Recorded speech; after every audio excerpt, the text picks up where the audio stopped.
రాజశేఖర రెడ్డి గారి తమ్ముడైన వివేకానంద రెడ్డి గారిని సాక్షిలో దూషించడానికి ఎలా వాడుకున్నారు? మీకు ఆ విలువలున్నవి? పైనేమో రాజశేఖర రెడ్డి గారి ఫోటో, కిందేమో వివేకానంద రెడ్డి గారి క్యారెక్టర్ అసాసినేషన్. మీకు ఆ విలువలున్నవి? ఇంటర్వ్యూలో కూర్చొని జగన్మోహన్ రెడ్డి గారు వివేకానంద రెడ్డి గారి గురించి మాట్లాడుతూ ఆయన పర్సనల్ లైఫ్ గురించి పదే పదే మాట్లాడతాడు తప్పితే ఒక్క మంచి మాటనా చెప్పే మనసు రాలేదు జగన్మోహన్ రెడ్డి గారికి. మీకు విలువలు ఉన్నట్టు అనుకోవాలా? వివేకానంద రెడ్డి గారు మీ చిన్నాన్న కాదా? రాజశేఖర రెడ్డి గారికి తమ్ముడు కాదా?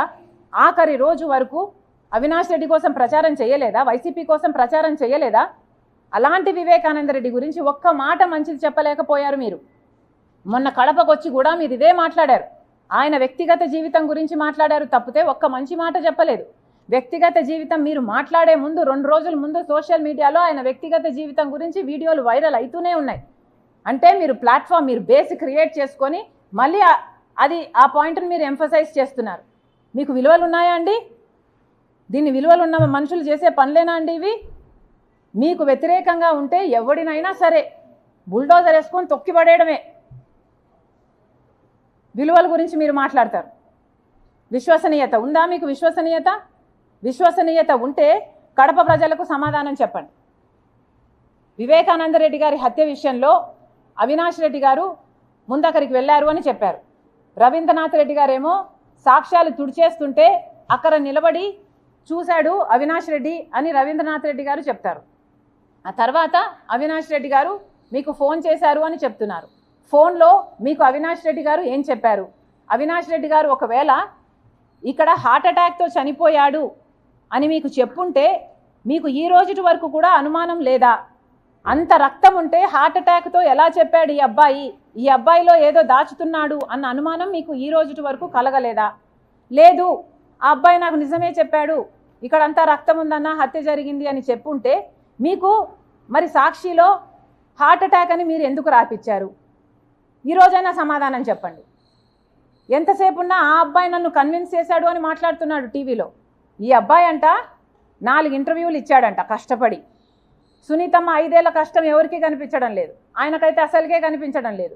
5 ఏళ్ళు న్యాయం కోసం గడప గడప తిరిగి కోర్టు మెట్లన్నీ ఎక్కి పోలీస్ స్టేషన్లో అన్ని చుట్టూ ముట్టే 5 సంవత్సరాల కష్టం కనిపించలేదు. ఈ అబ్బాయి అంట 4 ఇంటర్వ్యూలు ఇచ్చాడట. ఈ 4 ఇంటర్వ్యూలను బట్టి అవినాష్ రెడ్డి గారు నిర్దోషి అని ఈయన నిర్ధారించుకున్నారంట. అంటే మీకు ముందు చెప్పలేదా అవినాష్ రెడ్డి ఈ ఎక్స్ప్లెనేషను? ముందు చెప్తే మరి మీరు ఇంటర్వ్యూలో చూసి ఎందుకు కన్విన్స్ అయినట్టు? అయినా మీరెవరండి కన్విన్స్ కావడానికి? మీరు కన్విన్స్ అయితే ఎంత, కన్విన్స్ అవ్వకపోతే ఎంత? కన్విన్స్ కావాల్సింది ఎవరండి? ఇన్వెస్టిగేటివ్ ఏజెన్సీ, జడ్జిలు కదా. మరి మిమ్మల్ని కన్విన్స్ చేసిన అవినాష్ రెడ్డి సిబిఐని ఎందుకు కన్విన్స్ చేయలేకుండా ఉన్నాడు? వెళ్ళమని చెప్పండి. సిబిఐని తప్పించుకొని ఎందుకు తిరుగుతున్నాడు? సిబిఐ అరెస్ట్ చేయడానికి వస్తే కర్నూలులో అంత 3 రోజుల పాటు బీభత్సం సృష్టించారు కదా. పోలీసులను, మూకల్ని అంత లా అండ్ ఆర్డర్ ప్రాబ్లమ్ సృష్టించి అసలు చెయ్యి వేయనీయలేదు కదా అవినాష్ మీద. సిబిఐ ఆఖరికి empty handed, it had to go back. That is an insult, humiliation to CBI in it's history.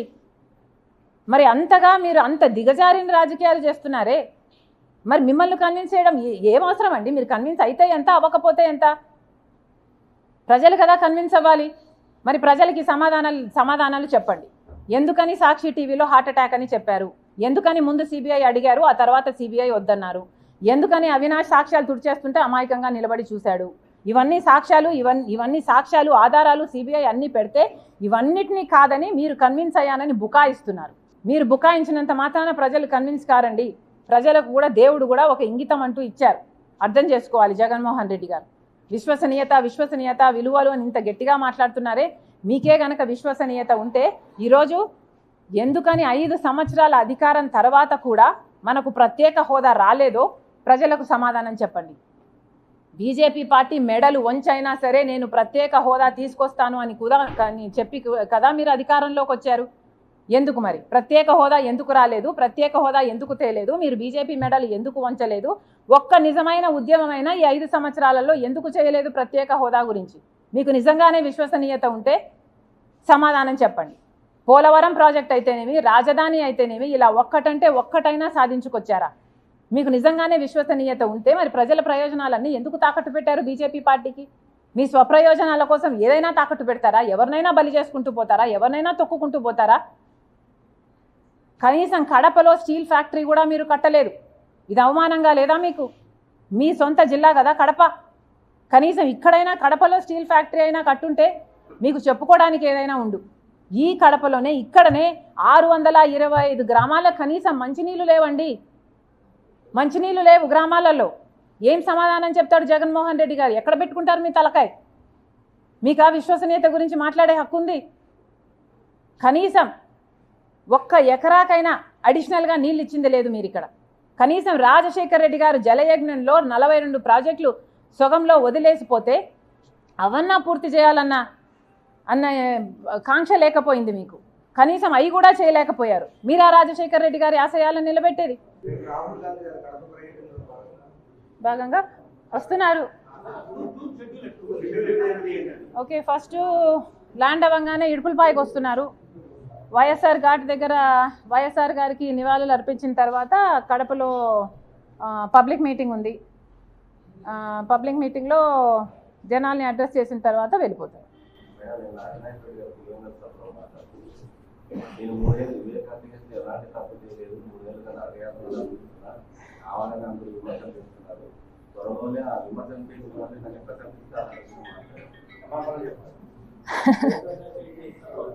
మరి ఎందుకండి సిబిఐని తప్పించుకొని తిరుగుతున్నారు? ముందుకు ముందు బెయిల్ ఎందుకు తెచ్చుకుంటున్నారు?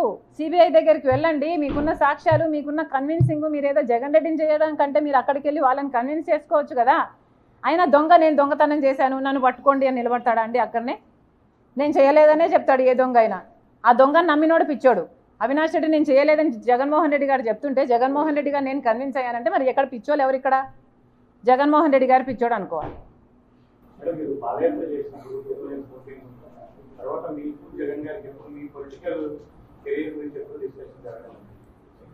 అమ్మా, నేను పాలిటిక్స్లోకి రావాలి అన్న కోరిక నాకు కాదు కానీ మిగతా అందరికీ చాలా మందికి ఉంది. ఈ పాప పాలిటిక్స్లో షైన్ అవుతుంది, ఈ పాప నీకు బలం అవుతుంది, ఈ పాప పార్టీకి మంచిది అవుతుంది అన్న ఒపీనియన్ను జగన్మోహన్ రెడ్డి గారికి వందల సంఖ్యల్లో చేస్తుంటారు. అమ్మ కూడా చేసింది. అమ్మకు కూడా జగన్మోహన్ రెడ్డి గారు నన్ను ఎంపీని చేస్తాను అని మాట ఇచ్చారు. తర్వాత అమ్మ అడుగుతూ వచ్చింది తప్ప ఎంపీని చెయ్యి అని నేను ఒక్కరోజు కూడా జగన్మోహన్ రెడ్డి గారిని నాకు ఈ పదవి ఇమ్మనని కానీ నాకు ఈ పోస్టు ఇ అని కానీ నేను ఒక్కరోజు కూడా నా నోరు తెరిచి అడిగిన పాపాన పోలేదు. ఎందుకంటే నాకు తెలుసు ఆయనకి ఇష్టం లేదు అని. ఏదైనా అన్నకి ఇష్టం లేదులే, అన్నకు వదిలేద్దాంలే, అన్న అడిగాడు చేద్దాంలే, అన్న కోసంలే, అన్న అని పిచ్చి పట్టిన దాని మాదిరి నేను చేశాను. దానికి ఈరోజు అనుభవిస్తున్నాను. అమ్మ చెప్పినప్పుడు కాదండి, అమ్మకి మాట ఇచ్చింది ఆయనే. అదే కదా ఆవిడ అడిగేది. మాట ఇచ్చావు కదా నిలబెట్టుకో అని ఆవిడ అడుగుతుంది.